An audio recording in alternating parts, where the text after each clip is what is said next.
कैसे है रोला हालचाल? ठीक सर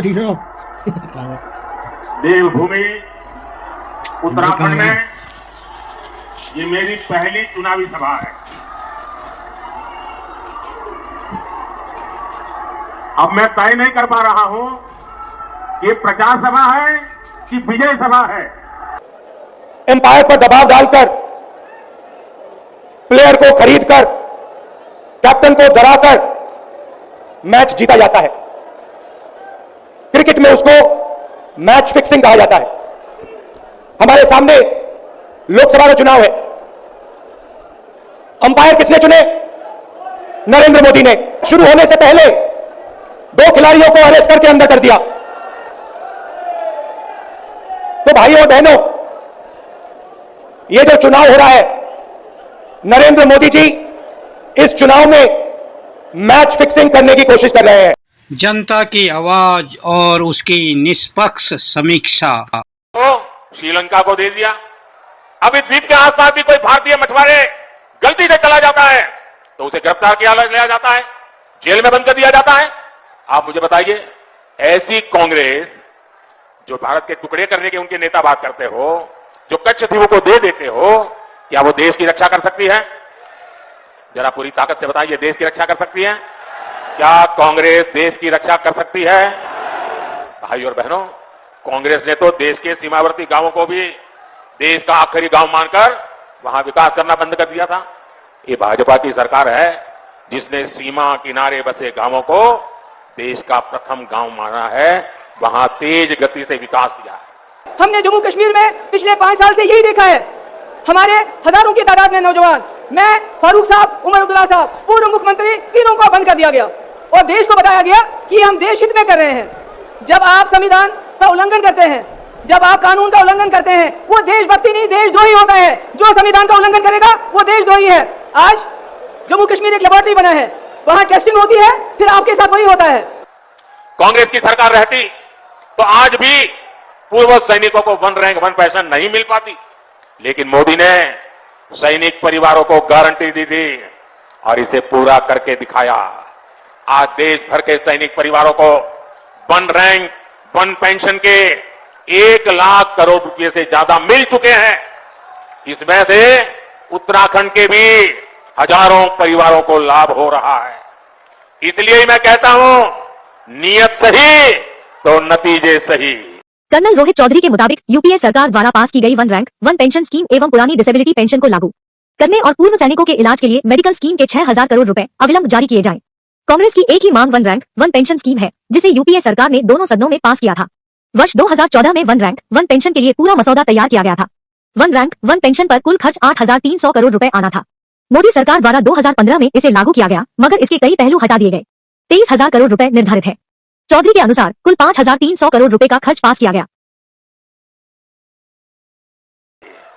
साथियों, 24 के इस चुनाव में अब स्पष्ट रूप से 2 खेमे बन गए हैं। एक तरफ हम लोग ईमानदारी और पारदर्शिता जनता जनार्दन के सामने लेकर के आए हैं, दूसरी तरफ भ्रष्टाचारी, परिवारवादी, उनका जमावड़ा है। एब्सोल्यूट पावर और एब्सोल्यूट करप्शन एक ही सिक्के के 2 पहलू है। आज जब मोदी सरकार ये चाहती है कि देश की पूरी राजनीतिक सत्ता उस सरकार के पास हो, मोदी जी और अमित शाह के पास में हो, देश की पूरी संपत्ति वो अदानी और अंबानी के पास हो, तो सत्ता का और संपत्ति का ये जो केंद्रीकरण है, ये हिंदुस्तान के लोकतंत्र को खत्म कर रहा है। और इसीलिए वो डिमोनेटाइजेशन से लेकर के इलेक्टोरल बॉन्ड तक चरम भ्रष्टाचार, हिंदुस्तान में अब तक जितना भ्रष्टाचार हम लोगों ने देखा है, अब तक की सबसे भ्रष्ट सरकार मोदी सरकार है। भारतीय जनता पार्टी हिंदुस्तान की अब तक की सबसे भ्रष्ट पार्टी है। भ्रष्टाचार हटना चाहिए कि नहीं हटना चाहिए? भ्रष्टाचार हटना चाहिए कि नहीं हटना चाहिए? भ्रष्टाचार से मुक्ति मिलनी चाहिए कि नहीं मिलनी चाहिए? भ्रष्टाचारी जेल जाने चाहिए कि नहीं जाने चाहिए? भ्रष्टाचारियों को सजा होनी चाहिए कि नहीं होनी चाहिए? देश बहुत मुश्किल हालात से गुजर रहा है। ऐसा हाल है, न कोई वकील, न कोई दलील, न कोई कार्रवाई और सीधे जेल। और शायद कलयुग का अमृतकाल इसी को कहते हैं कि आप बिना पूछे, बिना कोई कार्रवाई किए हुए लोगों में जेल में डालते हो।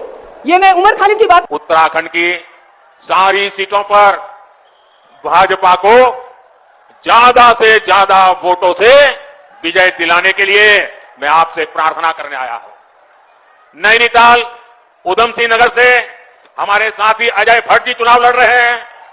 अल्मोड़ा से हमारे साथी अजय टमटा जी चुनाव लड़ रहे हैं। हमारे और दो साथी अपने अपने क्षेत्र में हैं। हरिद्वार से त्रिवेंद्र सिंह रावत जी, टिहरी गढ़वाल से श्रीमती माला राजलक्ष्मी जी और गढ़वाल से भाई अनिल बलूनी जी। सभी को, इन पांचों मेरे साथियों को जिता करके उत्तराखंड ये कमल 24 की चुनाव होगी युवाओं के रोजगार के लिए, यह चुनाव होगी बढ़ती महंगाई के मुद्दे पर, यह चुनाव होगी किसानों के एमएसपी गारंटी पर, यह चुनाव होगी लोगों की हिस्सेदारी, जिसकी जनसंख्या भारी है उसको न्याय मिलना चाहिए, और भाजपा के भ्रष्टाचार के खिलाफ लड़ाई है।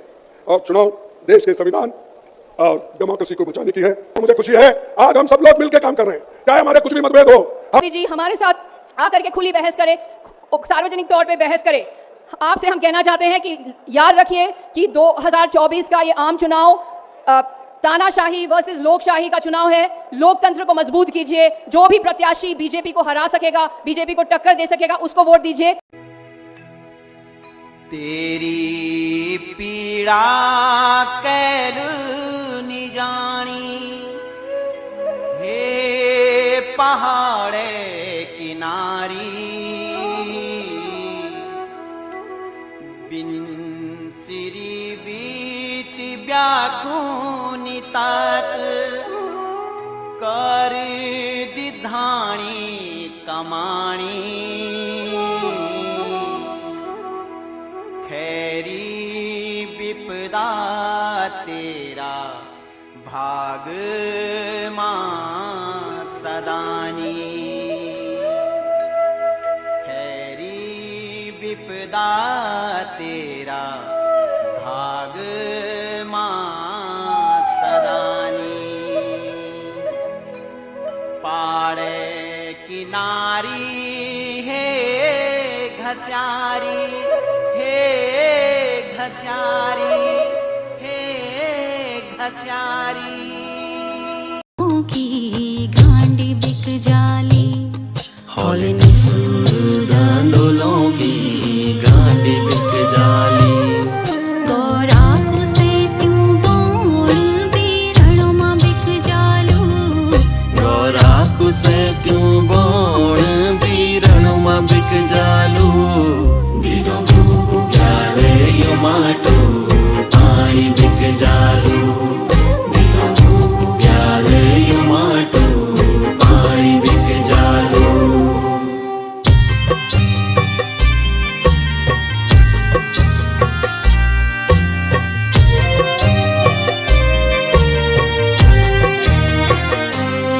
बड़ा डिंडियाली चिलम सजुड़ू बिक जालू, बड़ा डिंडियाली चिलम सजुड़ू बिक जालू, बैलों की कि कुछ दिन पहले उत्तर भारत के सारे किसान दिल्ली आना चाहते थे, नहीं आने दिया। उनके जो रास्ते थे उसमें खिले डाल दिए, उनके ऊपर टीयर गैस छोड़ा, लाठीचार्ज किया। तो मैं पूरे देश के किसानों का आह्वान करता हूं, आप अन्नदाता हो, आप अन्नदाता हो, अन्नदाता देवो भव हमारी संस्कृति है। जो सरकार किसानों को आतंकवादी मानती है और जो सरकार किसानों को दिल्ली आने से रोकती है, तो पूरे अब समय है कि पूरे देश के किसानों ने किसानों को आतंकवादी समझने वाली भाजपा सरकार को दिल्ली आने से रोकना होगा। जैसे आज देश में बेरोजगारों में से 83% युवा है। पढ़े लिखे युवाओं में बेरोजगारी लगभग 65% है। ग्रामीण क्षेत्रों में सिर्फ 17.5% युवाओं के पास ही काम है, और मोदी जी इसके बारे में कोई काम नहीं किया। बंगाल के गरीब कल्याण पैसे नहीं मिले। 4 लाख करोड़ केंद्र सरकार ने बंगाल से लिया है, पर 1 लाख करोड़ बंगाल को मिलना है। केंद्र सरकार की तरफ से बंगाल को नरेगा के पैसे नहीं दिए गए। 59 लाख नरेगा के श्रमिक को वेतन नहीं मिले। 11 लाख लोग बंगाल में बेघर हैं क्योंकि केंद्र सरकार ने पैसे नहीं दिए। 2021 के विधानसभा चुनाव के बाद भाजपा सरकार ने बंगाल की पैसे रोक लिए हैं। बाढ़ पीड़ितों के पास पैसे नहीं जाएंगे, गरीब कल्याण के लिए पैसे नहीं जाएंगे, सिर्फ एमएलए की खरीद फरोख्त के लिए पैसे जाएंगे। ये कीमतें बढ़ रहे हैं। और मैं आपको एक चौंकने वाला आंकड़ा सुना दूं, देश की 70% आमदनी केवल 10% लोगों के हाथ में है। 50% लोगों के पास सिर्फ 3% आमदनी है। ये है एक भयंकर असमानता। दूध का दाम 61% बढ़ा, टमाटर का दाम 115% बढ़ा, तूर दाल का दाम 120% बढ़ा। जब हम आज सब मिलकर के एक साथ खड़े हुए हैं, तो इस मैदान से यह ऐलान होने जा रहा है कि हुक्मरान जो दिल्ली में बैठे हैं वो अब ज्यादा दिन रुकने वाले नहीं हैं, और जो आपने चुने हुए मुख्यमंत्रियों को जेल भेजा है, न केवल भारत के लोग बल्कि दुनिया के लोग भारतीय जनता पार्टी पर थू थू कर रहे हैं।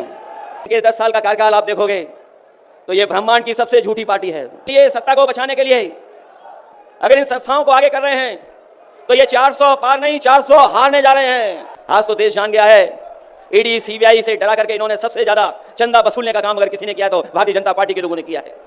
कि श्री राम भगवान जी ने अपने युद्ध करते समय में भी नीति, नियमों और आदर्शों का पालन किया था, और जिस तरीके से उन्होंने शक्तिशाली होते हुए भी हमेशा धैर्य एवं सहनशीलता दिखाई है, और जिस तरीके से उन्होंने ज्ञानी होते हुए भी ज्ञान पाने की तत्परता दिखाई थी, और जिस तरीके से युद्ध में अपने प्रतिद्वंदियों को हरा करके भी उन्हें सम्मान की दृष्टि से देखा था, आज हमें सबको भगवान श्री राम जी के आदर्शों को सच्चे ढंग से समझने की जरूरत है। आज जो सत्ता में है वे अपने आप को राम भक्त कहलाते हैं, इसीलिए यहाँ बैठे हुए मेरे मन में ये बात आई कि उनको इस संदर्भ में कुछ कहना चाहिए। मुझे लगता है कि वे कर्मकांड में उलझ गए हैं, मुझे लगता है कि वे दिखावे में लिप्त हो चुके हैं, इसलिए मैं आज यहाँ खड़े होकर उन्हें याद दिलाना चाहती हूँ कि वो हजारों वर्ष पुरानी गाथा क्या थी और उसका संदेश क्या था। भगवान राम जब सत्य के लिए लड़े उनके पास सत्ता नहीं थी। भगवान राम जब सत्य के लिए लड़े उनके पास संसाधन नहीं थे, उनके पास तो रथ भी नहीं था। रथ रावण के पास था, संसाधन रावण के पास थे, सेना रावण के पास थी, सोना रावण के पास थी, वो तो सोने की लंका में रहता था। भगवान राम के पास सत्य था, आशा थी, आस्था थी, प्रेम था, परोपकार था, विनय था, धीरज था, साहस था, और भगवान राम के पास सत्य था। मैं सत्ता में बैठे हुए सरकार के जितने भी सदस्य हैं अपने प्रधानमंत्री नरेंद्र मोदी जी को याद दिलाना चाहती हूं कि इस जीवन राम भगवान के जीवन गाथा का क्या संदेश था। सत्ता सदैव नहीं रहती, सदैव नहीं रहती सत्ता। सत्ता आती है, जाती है, अहंकार चूर चूर होता है एक दिन। यही संदेश था भगवान राम का उनके जीवन का। अगर आपको हमारी वीडियो पसंद आई हो तो इसे लाइक करें और ज्यादा से ज्यादा शेयर करें ताकि बाकी लोगों तक भी ये जानकारी पहुंच सके। हमारे चैनल को सब्सक्राइब करना बिल्कुल ना भूलें और हमारी वीडियोस को सबसे पहले देखने के लिए बेल आइकन को भी जरूर प्रेस करें।